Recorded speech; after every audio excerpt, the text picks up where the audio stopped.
Les Stratoniens, j'espère que vous allez tous super bien. On se retrouve aujourd'hui du coup pour une nouvelle vidéo. J'espère que vous passez un bon week-end. On va parler du Bitcoin, de l'Ether, du BNB. On va analyser 2-3 alts. Je pense que c'est intéressant en ce moment de regarder aussi donc la paire donc, contre le USDT et aussi la paire contre le BTC. Donc c'est ce qu'on ira voir aujourd'hui. On va aller voir un petit peu le mur aussi sur FTX. On va aller voir 2-3 petites analyses sur Twitter qui je trouvais ça super intéressante à vous partager. Et puis qu'est-ce qu'on va pouvoir en déduire. Je vous ai mis aussi en description un lien qui redirige vers un groupe Telegram sur lequel je partage pas mal d'informations direct en temps réel. S'il n'y a pas tout le temps des vidéos qui parlent et des fois il y a des choses qui arrivent assez rapidement. Donc par exemple là j'ai partagé tout un article sur les échos, sur tout ce qui peut arriver en 2022 et il y en a beaucoup qui pourra vraiment nous tirer ce Bitcoin vers le bas. Donc je vous laisserai aller lire. Je trouve ça plutôt intéressant. Il parle aussi des crypto-monnaies systémiques. Bref, super intéressant. Je vous mets tout ça dans la description. N'hésitez pas à y aller. Crypto, million. Crypto, million.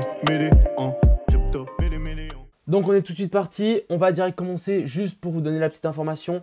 Galéon, donc son ICO qui se finit demain à minuit, ils ont levé plus de 13 millions pour le moment. Donc voilà, on a l'ICO Round 2 toujours en cours, c'était juste pour vous filer l'information s'il y a des gens qui avaient raté tout ça. Maintenant passons sur ce fameux BTC, donc on est sur la chart contre le BTC. Et sur Binance, et ici on voit que pour le moment on est passé sous la mèche ici. C'est pas encore le cas sur la mèche des futurs. Donc vraiment la mèche des futurs ici qui était pile poil à 40 888. On est venu faire une petite mèche en dessous. On n'a pas testé la zone des 40 000.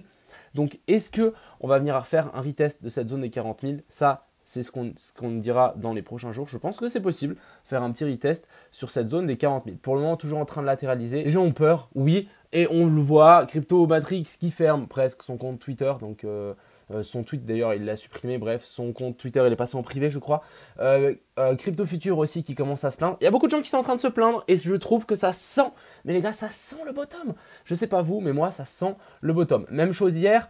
Il y a un de nos collègues qui nous a partagé un petit sondage. J'ai juste été voir, voilà, CryptoPixou qui nous a fait encore du très bon taf.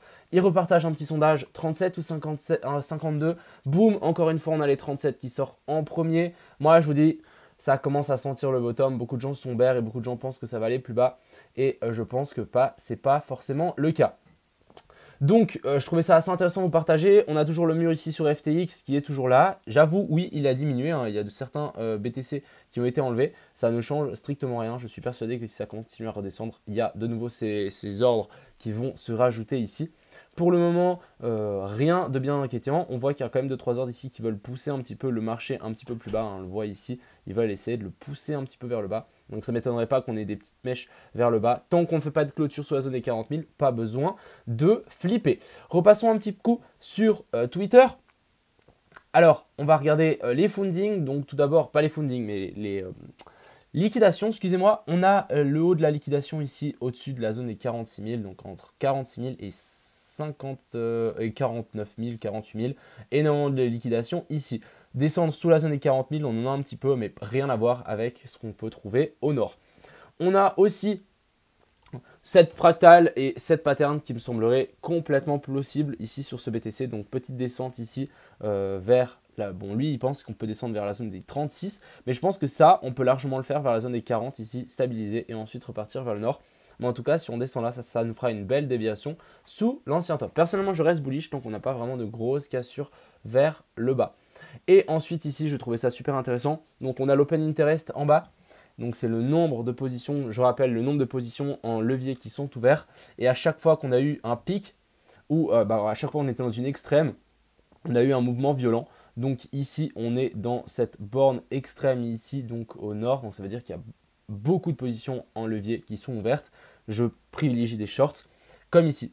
Donc vraiment comme ici, grosse position ouverte et ensuite boum, énorme short squeeze vers le nord. Donc vraiment, on pourrait largement avoir ce même genre de mouvement haussier ici pour ce BTC. Passons donc sur la charte. Franchement, la charte, rien à dire.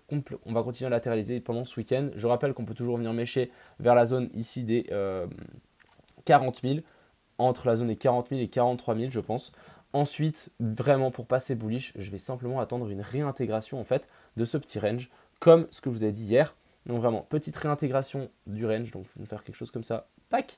Et là, ça sera vraiment impeccable et là, je repasserai à 100% bullish. Je suis encore bullish tant qu'on n'a pas de confirmation baissier, mais c'est vrai que ça fait quand même peur. On va pas se mentir. Moi, je suis confiant, je suis mon plan, mais c'est vrai que je comprends qu'il y a des gens qui ont peur, surtout avec le... Moi, j'ai surtout peur, juste pour vous dire, c'est d'une crise mondiale.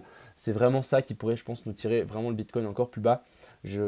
Allez lire mon article que j'ai mis en description. Franchement, ça fait quand même peur. Donc n'hésitez pas à aller vous connecter sur le groupe Telegram, il est là-dessus, c'est gratuit. Mais voilà, ça fait quand même vachement peur.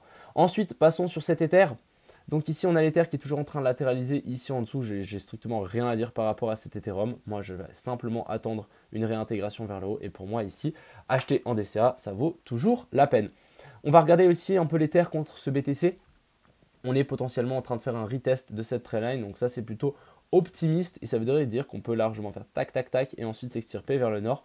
Une cassure ici, ça nous amènerait, je pense, un petit peu plus bas vers la zone des 0,07. Donc ça nous fera quand même une perte de 7 ou 6% contre le Bitcoin. Donc oui, c'est quand même pas mal. Passons sur ce BNB. Ici, BNB toujours en train de latéraliser ici sur cette zone potentiellement de support. Je voudrais bien que cette zone de support tienne. On verra ça dans les jours à venir. Et puis ici, donc contre le BTC, le BNB, on le voit qu'il est en train de latéraliser pour moi dans un petit biseau. Et je pense qu'on on peut toujours venir chercher cette fameuse zone sur laquelle on est venu rebondir plein de fois pour ensuite repartir vers le nord. Ensuite, on va parler de nos alts. Donc, on va commencer par ICP qui nous a fait un joli pullback. J'en avais parlé dans une de mes anciennes vidéos. Magnifique petit pullback ici dans ma zone verte. Ça rebondit. Pour le moment, on se fait un petit peu rejeter. Rien de bien inquiétant. Je pense qu'on peut toujours revenir retester cette zone. On peut peut-être même l'enfoncer un petit peu, nous faire une A, B et puis C et ensuite repartir vers le nord. Si on regarde contre le BTC, on a réintégration de ce range. Donc ici, vous voyez, on avait le range. On a boom, breakout, réintégration, pullback. Donc c'est exactement ce que j'ai envie sur ce Bitcoin. Donc peut-être il nous l'a fait avant. Mais voilà, joli petit pullback à la réintégration du range. Pour le moment, on est bloqué ici, cette EMA 200 et cette borne haute. Je pense que si ça break out, on pourra directement venir chercher un petit peu plus haut, donc prendre quelques pourcentages, donc 30% contre le Bitcoin. Et ça pourrait déjà être un super début pour ICP. Mais en tout cas, joli bottom. Et pour moi, ouais, ça c'est vraiment un joli bottom qui est en train d'être formé et bientôt confirmé. Il faudra juste une petite breakout vers le nord. On a le Atom qui continue un petit peu à dégringoler, on s'est bien fait repousser ici. Je pense qu'on peut largement venir retester la zone des 0,32.6. Donc ici, on voit ses anciens tops. Et contre le BTC, ici on le voit que on a fait un double top. Je pense si je passe en daily, voilà, on est sur une potentielle double top ici et je pense que voilà, on peut largement descendre encore et dégringoler un petit bout. Donc c'est pour ça que sur les dollars, je pense qu'on peut dégringoler encore un peu là, moins 18%. Mais voilà, je pense qu'on peut au moins venir chercher ici la zone des 32 $. Mais voilà, ça c'est vraiment quelque chose qu'on peut avoir sur cet Atom pour le moment. L'ancien top ici n'est pas passé.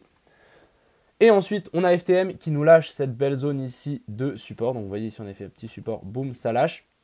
On va continuer à corriger, à mon avis. Ici, on avait un joli petit bull flag. Je pense qu'on peut largement revenir sur ces zones-là. Si on regarde contre le BTC, ici, on voit bien qu'on s'est fait repousser. Et je pense qu'on peut largement redescendre vers ces anciens tops, ces petits allers-retours, voire même un petit peu plus bas. Donc oui, ça nous fait quand même un petit crash contre ce BTC de moins 10 à moins 20% contre le BTC, alors que contre le dollar, ça nous fera un moins 14%. C'est quand même quelque chose à ne pas négliger. Hein. C'est quand même 14%, même si on ne dirait pas sur la charte de FTM, tellement il est volatile.